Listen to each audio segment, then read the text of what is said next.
my video. Welcome back for another discussion regarding naman po sa mga pampaswerte, mga lucky charm, lalong-lalo na ang pinaka-in-demand ngayon, ang pinakasikat po ang nine-tailed fox necklace or nine-tailed queen fox necklace. Okay?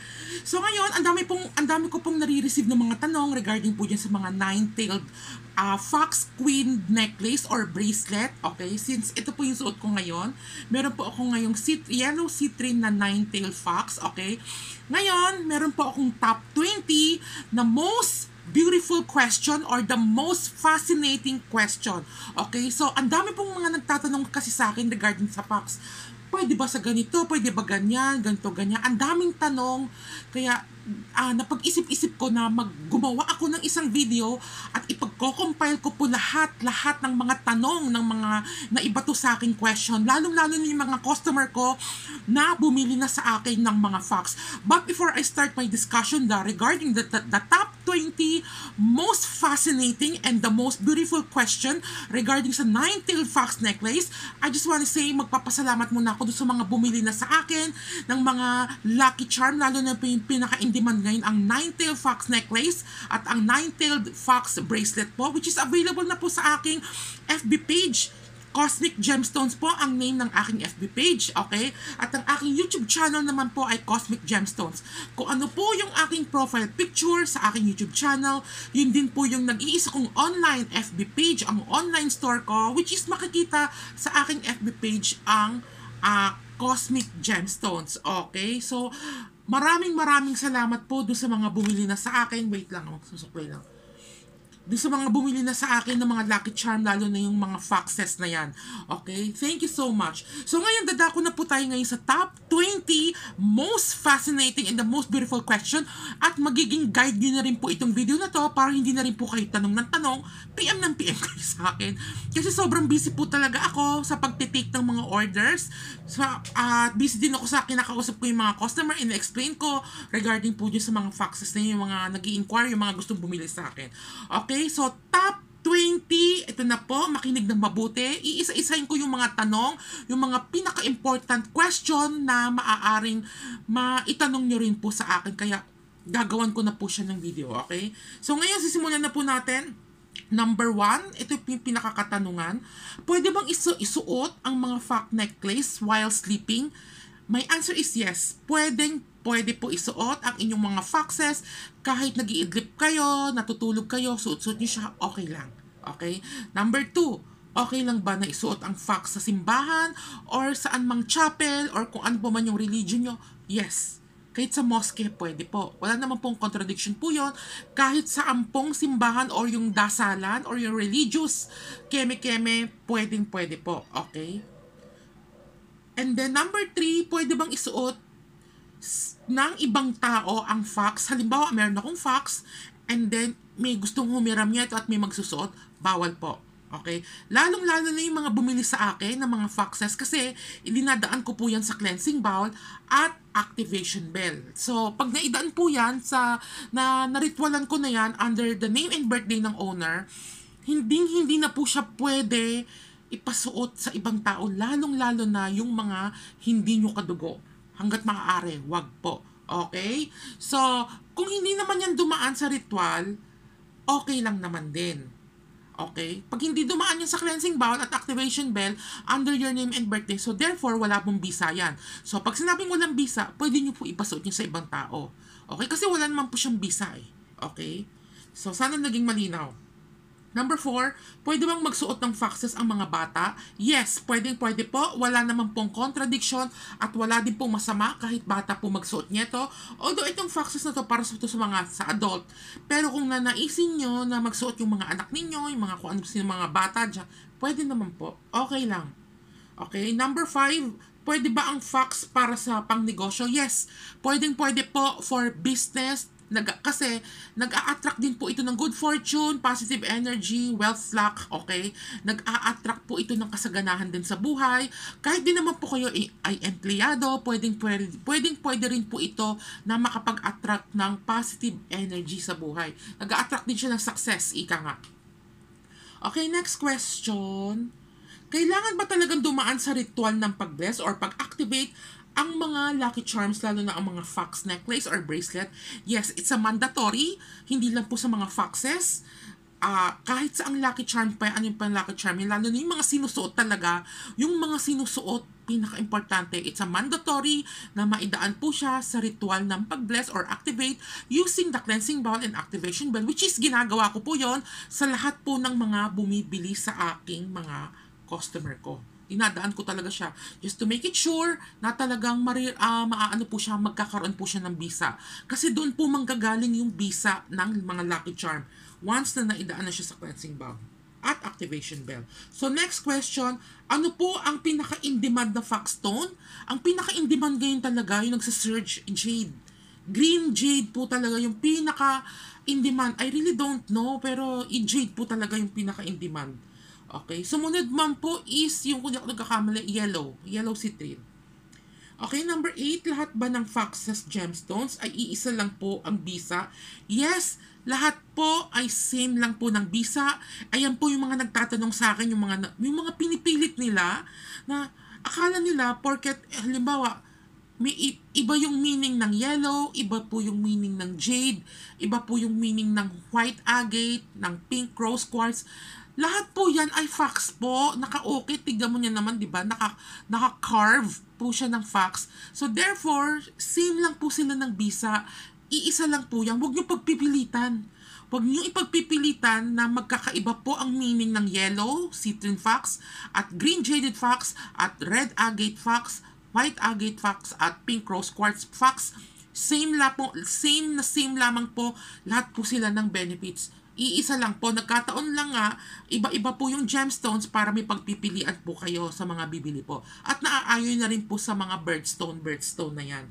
Okay? So, wag niyo po pagpipilitan na iba-iba yung ano, kasi ang dami yung nag-aano sa akin, pinipilit nila iba-iba daw yung meaning. Okay? Next, number 9, pwede bang isuot ang fox pag maliligo? Mga foxes necklace or bracelet pag maliligo, bawal. Bawal po, lalo na kung dumaan sa lalo na kung bumili kayo sa akin at naidaan siya sa cleansing bowl at activation bell, bawal po yun. Pero kung hindi siya naritwalan, pwede po. Kasi nga, pag hindi naritwalan ng isang Lucky Charm, wala po itong bisa. So therefore, pag sinabing walang bisa, kahit gawin niyo po yung mga bawal, okay lang. Kasi wala naman talaga siyang bisa sa simulat sa pool. Kasi nga, hindi siya naritwalan. Okay, next. Okay lang ba na isuot ang mga foxes sa hospital, sa burol, or sementeryo? Yes, kahit saan. Pwede po. Kahit mamundok kayo, punta kayo sa ibang lugar, sa kuweba, sa haunted house, pwede po. Kahit saan po. Hospital, burol, cemetery, etc. Kahit sa mga beer, sa mga pub, mga disco, pwede. Okay, sa mga video okayan, sa mga bundok, magha-hiking kayo, mga beach resort, pwede po. Next, number 11, pwede daw bang hawakan ng ibang tao ang foxes? Yes, pwede. Wala naman po, ang piyaw lang po yung bawal, yung mga piyaw. Ito, piyaw. Ito, bawal po hawakan ng ibang tao. Pero yung mga foxes, okay lang. Next, number 12, bawal po ba na matalsikan ng liquid substance ang mga fox? Hanggat maaari, yun lalo yung mga chemical liquid substance, hanggat maaari, wag po. Bawal po, okay. Lalo na yung mga dugo, yung dugo talaga, bawal na bawal po yun. It's a mortal no.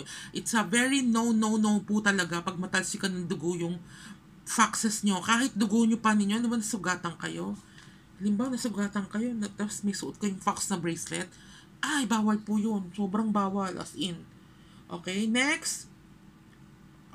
Pwede po ba, pwede bang isuot ang fox kapag may lamat na or may crack? Bawal po.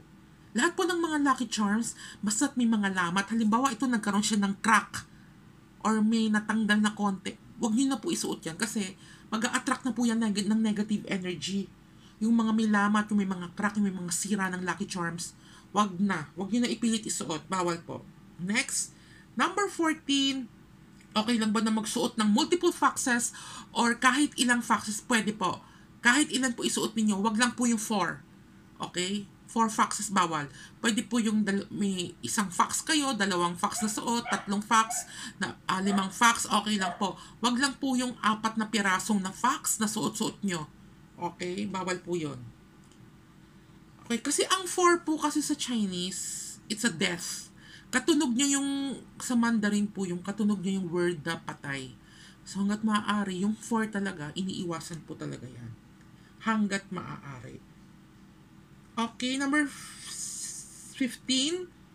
Okay lang ba na may kasamang ibang accessories ang fox? Halimbawa, meron kang suot na fox, tapos meron ka pang ibang suot na accessories, na mga necklace, or sa same thing as bracelet. Halimbawa, may suot kang fox na bracelet at may kasama pang isang another bracelet na ibang accessories. Pwede po. Wala naman po masama yun. Kahit may mga magkakatabi pa kayong na accessories dyan, pwede po. Number 16, ito magandang katanungan. Original fox gemstones po ba yung mga nagkakahalagang 100 plus, 200 plus, at 300 plus pesos? Yung mga nakikita sa Shopee at Lazada, for me, I think it's a class A or gawa siya sa glass. Hindi talaga siya sa pure gemstone. Kasi ang alam ko po talaga, ang pure gemstones may kamahalan talaga yan. May kamahalan. Pero yung mga foxes na 100 plus, 200 plus, 300 plus, wala po kayong makikitang ganon. Ang mahal-mahal po ng gemstone, no? Gawa po yung sa class A or yung tinatawag na sa babasagin na glass. Okay? Yun lang naman po yung pananaw ko. Kanya-kanya po tayong pananaw dito. Okay?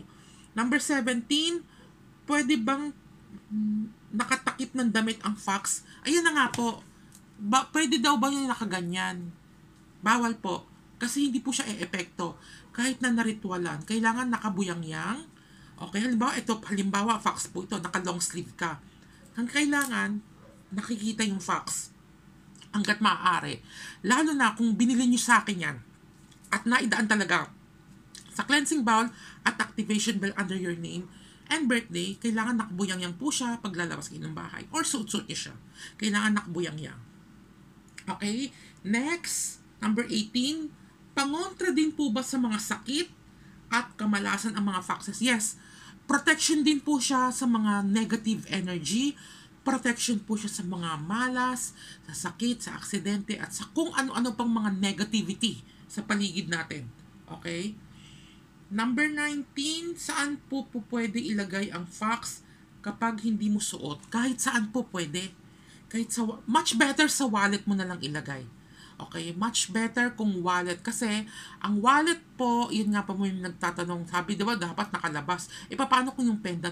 Kasi yung pendant, pag nilagay mo siya sa wallet, minamagnet na po niya yung pera, nag-a-attract po siya ng positive energy. Kaya ang maganda po talaga, yung mga foxes, pwede nyo siyang ilagay sa wallet. Nag-a-attract siya ng kasaganahan, ng pera. Ika nga. Sana nagigets nyo yung ibig kong sabihin. Okay, kaya nga, mainam sa wallet po talaga. Minamagnet niya yung mga kasaganahan. Wealth luck, money luck. Okay? Next, last question, pang number 20 na pa pala ito. Kailangan bang laging isuot ang fox at any all costs para maging mabisa? No, not necessarily. Kung dumaan naman po yan sa cleansing bowl at activation bell, which is binili nyo sa akin, okay lang kahit hindi nyo siya araw-araw isuot. Importante, maidaan talaga siya sa ritual ng pag-activate using the cleansing bowl and activation bell under the name and birthday ng owner. Kahit hindi nyo siya isuot sa bahay, okay lang. Pero, highly recommended ko po kapag lalabas kayo ng bahay, isuot nyo po siya. Pero not necessarily na araw-araw kailangan nyo isuot. No need naman. Okay, no need naman. Kahit pag nasa bahay kayo, kahit din nyo naman na isuot, okay lang din naman eh. Okay, so sana po, nasagot ko pa. Ay, hindi, ito pa, may nagtanong sa akin. Pang number 21 na to, pwede daw ba magsuot ng buntis? Or mga nagpapa-breastfeed, ayan. Kasi may bumili sa akin customer, buntis siya, buntis yung isa, tapos meron pa ako isang customer nagpapa-breastfeed. Okay lang daw magsuot. Yes, okay lang naman. Wala pong contradiction kung buntis kayo or bagong panganak kayo or nagpapasuso kayo. Okay na okay lang po yun. Walang masama. Okay, so yun po yung top 21 or top 20 ng most fascinating question or the most beautiful question regarding po sa fox. Sana po nasagot ko po yung mga katanungan ninyo at hindi niyo na po ako gagambalain basta tanong ng tanong. Kasi sa totoo lang, pagpasensyahan niyo na po yung messenger ko po, yung FB page ko, ginawa ko po talaga siya for taking orders. Okay? Yung mga tumatanong sa akin ng customer, usually, pag na-receive nyo na yung item, pag nakabili na kayo sa akin, na-receive nyo na yung item, doon na lang kayo pwede magtanong na magtanong. 1 to sawa, okay lang. Okay. Pero kung sa iba naman po kayo bibili, huwag kayo magtanong sa akin, di ba? Mahiya naman kayo, ang dami kong ginagawa. Busy ako para sa inyo. Kaya kung sa iba kayo bibili, doon po kayo magtanong sa kanila. Yun lamang po masasabi ko. So again, thank you so much do sa mga bumili na po sa akin ng mga iba't ibang klaseng Lucky Charms, mga Piao bracelet, Sutra ring, mga Money Walls ring, at yung mga in-demand ngayon, ang Foxes necklace, our 9-tailed fox bracelet and necklace, available na po sa aking FB page, ang Cosmic Gemstones, just type Cosmic Gemstones, at mag-message na lang po kayo dun via messenger ng Cosmic Gemstones, or you can call me at or text me at 0923-416-50882. 0923-416-5082 for further inquiry. Thank you so much doon sa mga nagtiwala sa akin, sa lahat, from the bottom of my heart, thank you. Sobrang pasasalamat. At hindi ko naman kayo bibiguin kasi lahat po ng mga tanong nyo, yung mga bumili sa akin, talagang sinasagot ko. Okay, thank you so much and God bless. Till the next video regarding po sa mga foxes. Bye!